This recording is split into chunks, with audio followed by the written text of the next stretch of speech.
Share மார்க்கெட்டில் investment பண்ண வேண்டாம். ஆக்சுவலி நீங்கள் பண்ணுறதுக்கு பேர் ஷேர் மார்க்கெட்டே கிடையாது. இது ஒரு ட்ரேடிங், இது ஒரு கேம்லிங். இதில் நீங்கள்லாம் பணத்தை தொலைச்சிட்டு ஷேர் மார்க்கெட்டில் பணத்தை விட்டேன்னு சொல்கிறீங்க. ஷேர் மார்க்கெட்டில் எனக்கு தெரிஞ்ச யாருக்குமே நஷ்டங்கிறது ஏற்படவே ஏற்படாது. அப்படியெல்லாம் பார்த்து சரியான அட்வைஸ் படி வேலை செய்கிறதுக்கு பேர் தான் ஷேர் மார்க்கெட். நீங்கள் ட்ரேடிங்லேயும் கேம்லிங்லேயும் பணத்தை தொலைச்சிட்டு நீங்கள்லாம் வைக்கிற ஒரு பேர் தான் ஷேர் மார்க்கெட். அதனால இப்போ நான் அதே பேரை யூஸ் பண்ண வேண்டியதாக இருக்குது. ஆக்சுவலி நீங்கள் ட்ரேடிங் பண்ணாதீங்க, கேம்லிங் பண்ணாதீங்க. இதுதான் சரியான பேர். ஷேர் மார்க்கெட் பண்ணுங்க. உண்மையாலுமே ஷேர் மார்க்கெட் லாபத்தை கொடுக்கக்கூடியது. ஆனால் நீங்கள் பணத்தை ஒரு இடத்துல தொலைச்சிட்டு ஷேர் மார்க்கெட்டை யாரும் குறை சொல்லாதீங்க. ஷேர் மார்க்கெட்டில் தப்பே நடக்காது. என்கிட்ட ஒரு அம்மா வந்தாங்க, 90 லட்ச ரூபாய் இழந்திருக்காங்க. எப்படின்னு கேட்டால் ஷேர் மார்க்கெட்டில். சரிம்மா, உங்களை ஏமாத்தினவங்க இருக்காங்களா? இருக்காங்க.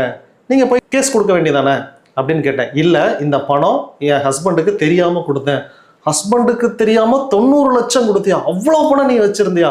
எப்படி உனக்கு ஏது இந்த பணம் அப்படின்னு கேட்டால், இல்லை, என்னோட ஜுவல்ஸு, என்னோட டாக்குமெண்ட் எல்லாத்தையுமே அடமானம் வச்சு நான் உங்களுக்கு கொடுத்தேன். எதன் பேரில் நீ அவங்களுக்கு கொடுத்த? அவனை என்ன சொல்லி ஏமாத்தினான் அப்படின்னு கேட்டேன். இல்லை, மாதம் 5 லட்ச ரூபா கொடுத்தா 10 ரூபா இன்ட்ரெஸ்ட் தரனாங்க, அப்புறம் 15 ரூபா இன்ட்ரெஸ்ட் கொடுத்தாங்க. அப்படியே ஜாஸ்தி பண்ணிக்கிட்டே இருந்தாங்க. நான் ஃபஸ்ட்டு ஒரு 10 லட்ச ரூபா கொடுத்தேன், அப்புறம் 30 லட்ச ரூபா கொடுத்தேன், அப்புறம் 50 லட்ச ரூபா கொடுத்தேன். 90 லட்ச ரூபா இன்வெஸ்ட்மெண்ட் பண்ணும்போது அவங்க ஆள் எல்லாருமே அப்ஸ்கண்ட் ஆகிட்டாங்க. இன்னைக்கும் சரி, இந்த ஷேர் மார்க்கெட் செய்ய வேண்டாம்னு சொன்ன தம்ப்நெயில பார்த்த உடனே நிறைய பேர் உள்ளே வந்திருப்பீங்க. ஏமாந்தவங்க எல்லாருமே கீழே கமெண்ட் பண்ணுங்களேன். ஷேர் மார்க்கெட்டில் நீங்கள் ஏமாந்துருக்கவே மாட்டீங்க. ட்ரேடிங்கில், கேம்லிங்கில் மட்டும்தான் நீங்கள் எல்லாமே ஏமாந்துருப்பீங்க. மனுஷனுக்கு குறுகிய காலத்தில் நிறைய பணம் சம்பாதிக்கணுங்கிற ஆசை எப்போ வந்துச்சோ, இந்த ஆசை யாருக்கெல்லாம் இருக்குதோ அவங்களையெல்லாம் டார்கெட் பண்ணி ஒரு கும்பல் வேலை செய்கிறாங்க. கரெக்டாக நீ போய் மாட்டுற. யாராவது 10 ரூபா இன்ட்ரெஸ்ட் உங்கள்கிட்ட பணம் கொடுக்க முடியுமா? கொடுக்க முடியாது. அவங்க எல்லாம் சொல்கிற காரணம், எல்லாருக்கிட்டையும் நான் பணம் வாங்கிக்கிறேன், இந்த பணத்தை கொண்டு போய் நான் ஷேர் மார்க்கெட்டில் இன்வெஸ்ட் பண்ணுறேன், அங்கே எனக்கு லாபம் நிறையா வருது, 1 லட்சம் போட்டால் 2 லட்சம் கிடைக்குது, உனக்கு 10% தானே, உனக்கு நான் 10% மாதம் பணம் கொடுத்துட்றேன். நல்ல கதையாக இருக்குது. இப்படி யார் சொன்னாலும் நம்பிடுவீங்களா? ஆனால் இப்படி தான் எல்லாருமே ஏமாறுறீங்க. எல்லாருமே ஏமாந்து மிகப்பெரிய பணத்தை தொலைச்சிட்டு இப்போ, ஐயா கேளக்கே சித்தர், எப்படியாவது எனக்கு இந்த பணத்தை மீட்டு கொடுக்கணும், இது என் பொண்ணு கல்யாணத்துக்காக வச்சிருந்த பணம், இதை நம்பி தான் என் குடும்பமே இருக்குது, இந்த அறிவெல்லாம் உனக்கு எப்போ இருந்திருக்கணும்? நீ ஒரு பேராசைப்பட்ட இல்லையா? யாராவது 1 லட்ச ரூபா போட்டால் 2 லட்ச ரூபா எந்த தொழிலையாவது வருமா? அப்படி வந்துச்சுன்னா சொல்லுங்க, அந்த தொழில் நானே பண்ணுறேன். அப்படியெல்லாம் வராது. நான் ஒரு பொருள் 100 ரூபாய்க்கு வாங்கி 120 ரூபாய்க்கு விற்றாலே இதை விட கம்மியாக ஆன்லைனில் ஒருத்தர் விற்றுக்கிட்டு இருக்கான். 105 ரூபாய்க்கு ஆன்லைனில் விற்கிறான். நான் விற்கிற பொருளை 120 ரூபாய்க்கு என்னால் விற்கிறேன். 20 ரூபா வச்சு என்னால் விற்க முடியல. எப்படி நீங்கள் 1 லட்ச ரூபாய்க்கு வாங்கி அதை 2 லட்ச ரூபாய்க்கு விற்க முடியும்? அப்படியெல்லாம் பண்ண முடியாது.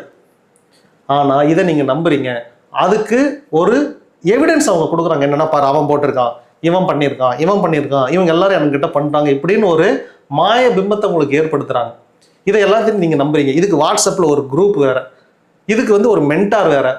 அந்த பொண்ணு மகாராஷ்டிராவில் இருக்குது, அதை நீங்கள் பார்த்தது கூட தெரியாது. அதுக்கிட்ட பேசி ஒன்லி சாட்டிங். எனக்கு எங்கே கோபம் வந்துச்சுன்னா, கடைசியத்தில் கேளக்கேர்கிட்ட மந்திரம் சொல்லி எனக்கு அந்த பணம் வரலன்னு சொன்னீங்க பார்த்து, அங்கே தான் எனக்கு கோபமே வந்துச்சு. யாரை கேட்டு நீங்கள் எல்லாம் விட்டீங்க? இதுக்கும் கேளக்கேருக்கு சம்மந்தமே கிடையாது. நான் 10 நாளாக மந்திரம் சொல்கிறேன், எனக்கு அந்த பணம் திரும்ப வரல.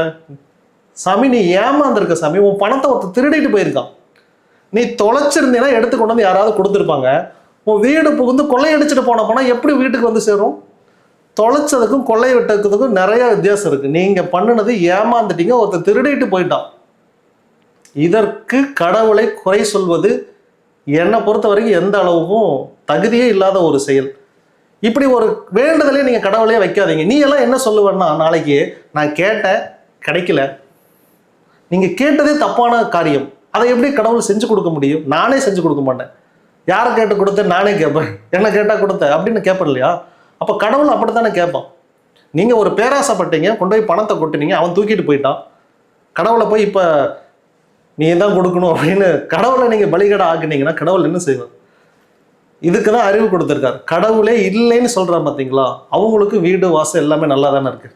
அவன் யாரை குறை சொல்லுவான்? நீ கடவுள்னு ஒருத்தர் இருக்காரு நம்புற, அதனால கடவுளை திட்டிட்டு போனேன்.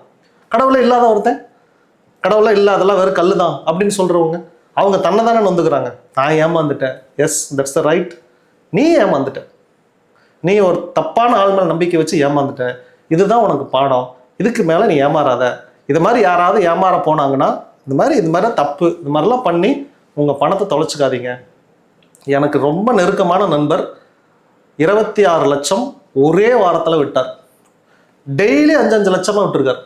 நான் கேட்டேன், எப்படி இந்த பணத்தை விட்டீங்க, ஒரு வாரத்தில் எப்படி 26 லட்சம் அப்படின்னு கேட்டால் தான் கேட்டேன். என்ன 5 25 ஒரு நாளைக்கு 5 லட்சம் போட்டிங்க அப்படின்னு. ஆமா சாமி அப்படிங்கிறது. ஏது உனக்கு இந்த பணம் தான் கேட்டேன். ஏது உனக்கு இந்த 25 லட்ச ரூபா பணம் ஏது அப்படின்னு கேட்டால் ஓடி அக்கௌண்ட்டில் வாங்கியிருக்கிறார். ஓடி அக்கௌண்ட் என்ன தெரியுமா, அதுதான் ஒருத்தனுக்கு ஆசையை தூண்டுறதே இந்த பேங்க்ல கொடுக்குற ஓடி அக்கௌண்ட் தான்.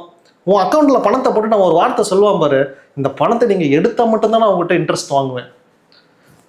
என் கேமராமேன் இருக்காரு, அவர்கிட்ட நான் ஒரு 5 லட்சம் ரூபாய் கொடுத்து வச்சுட்டு இதை பத்திரமா வச்சிருங்க அப்படின்னு சொன்னா அவர் வச்சிருப்பாரா? இதுதான் ஆசை. அவர் மேல நான் ஒரு பழிய போடணும்னா அவர்கிட்ட ஒரு 5 லட்சம் ரூபாய் கொடுத்தா அவருக்கு பிரச்சனை வராம இருக்குமா வாழ்க்கையில?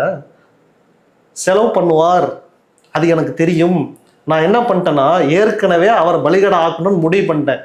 பொறியில சிக்க வைக்கிறத அவர்கிட்ட 5 லட்சம் ரூபாயை கொடுத்தேன். அவர் செலவு பண்ணுவார். எல்லா மனுஷனும் இதை செய்வான். இப்ப மாட்டினீங்களா?